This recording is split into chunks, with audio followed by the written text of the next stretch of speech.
안녕하세요. 중년 스토리에 오신 것을 환영합니다. 우린 살아온 날만큼 이야기거리가 쌓이고 그 이야기들이 우리를 만들어갑니다. 오늘도 수고 많으셨습니다. 동영상 시청하시기 전에 구독, 좋아요, 알림 설정은 제작하는 저에게 큰 힘이 됩니다. 그럼 지금부터 출발합니다. 안녕하세요. 중년 스토리에 오신 것을 환영합니다.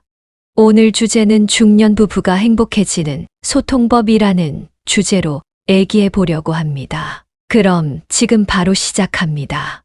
중년이 되면 부부 사이의 대화가 예전 같지 않다고 느껴지는 순간이 찾아온다. 결혼 초반에는 서로에 대한 애정과 관심으로 가득 찼던 대화가 점점 줄어들고 자녀가 성장하면서 대화의 주제 또한 사라지는 듯한 느낌을 받는다.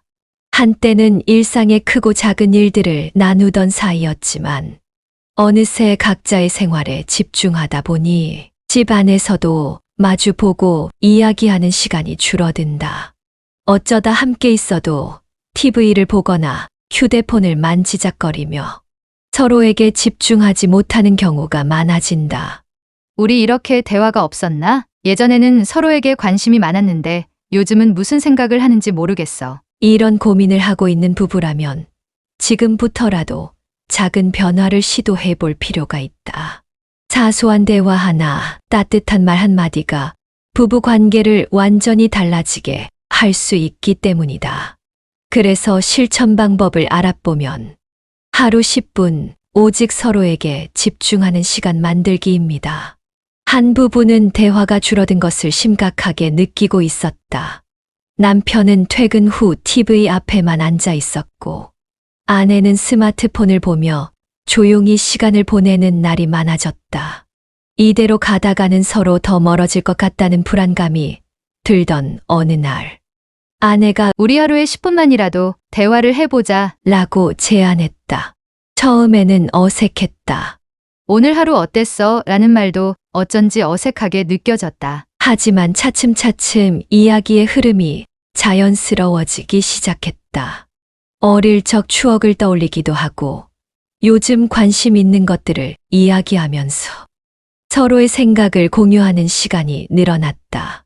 이처럼 하루 단 10분이라도 온전히 상대방에게 집중하는 시간을 갖는 것만으로도 부부 사이의 거리는 점점 가까워질 수 있다.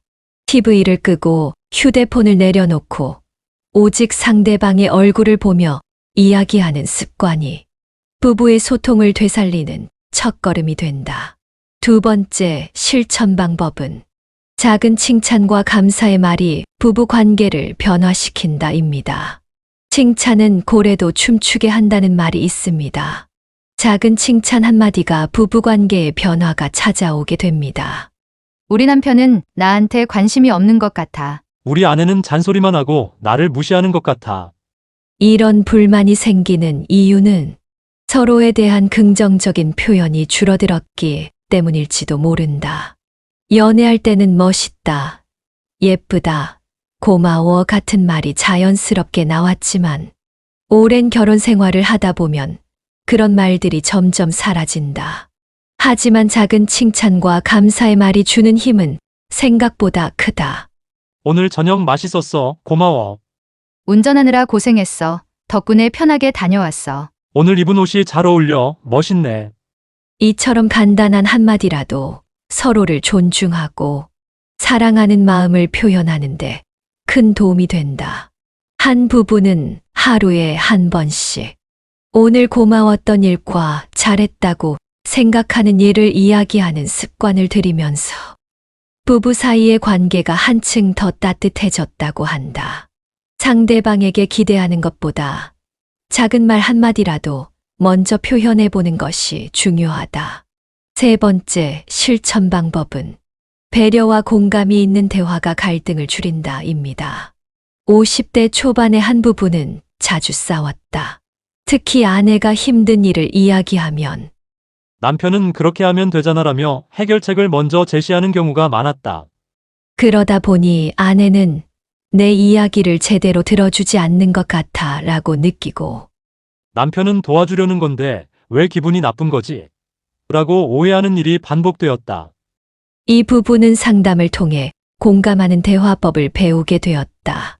상대방이 말을 할 때 해결책을 찾으려고 하기보다는 그 감정에 공감하는 것이 더 중요하다는 사실을 깨달은 것이다. 그랬구나. 힘들었겠다. 그 상황이면 나라도 속상했을 것 같아. 많이 고민됐겠네. 이런 말들이 오가면서 아내는 자신의 감정을 이해받고 있다는 느낌을 받았고 남편도 아내의 이야기를 더 진지하게 들어주게 되었다. 그 결과 예전보다 대화가 부드러워지고 다툼도 줄어들었다. 상대방이 이야기할 때는 해결책보다 감정을 먼저 이해해 주는 것이 중요하다. 공감의 한마디가 상대방을 위로하고 부부 관계를 더 돈독하게 만들어준다. 네 번째 실천 방법은 함께하는 취미가 부부를 다시 가까워지게 한다입니다.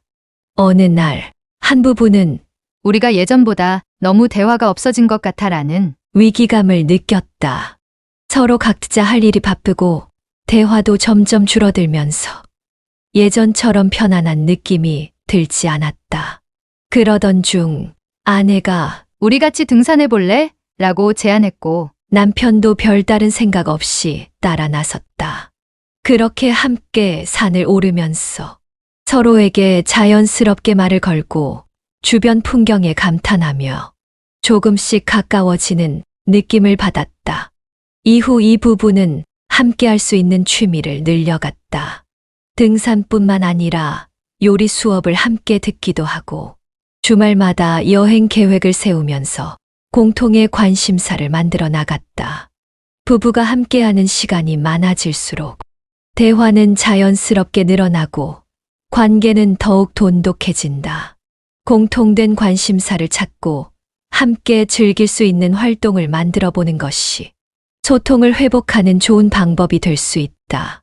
다섯 번째 실천 방법은 소통이 곧 행복이다. 지금부터라도 시작해보자입니다. 부부 사이의 소통은 절대 저절로 이루어지지 않는다. 서로에게 관심을 기울이고 작은 노력이라도 기울일 때 행복한 관계가 유지될 수 있다. 그래서 다시 한번 정리를 해보면 하루 10분만이라도 온전히 대화하는 시간을 만들고 작은 칭찬과 감사의 말을 아끼지 말고 서로의 감정을 공감하는 대화를 시도해보자. 또한 함께 할 수 있는 취미를 찾고 부부가 함께하는 시간을 늘려가는 것도 좋은 방법이다. 마무리하면서 중년 부부가 행복해지는 소통법에 대한 변화는 아주 작은 실천에서부터 시작된다. 오늘부터라도 부부 사이의 대화를 조금 더 늘려보고 따뜻한 말 한마디를 먼저 건네보자. 그 작은 변화가 부부의 삶을 더욱 행복하게 만들어줄 것이다. 지금까지 시청해주신 구독자 여러분들, 다음에 좋은 내용으로 찾아뵐게요. 감사합니다. 지금까지 중년 스토리에서 전해드렸습니다. 구독, 좋아요, 알림 설정은 제작하는 저에게 큰 힘이 됩니다. 감사합니다.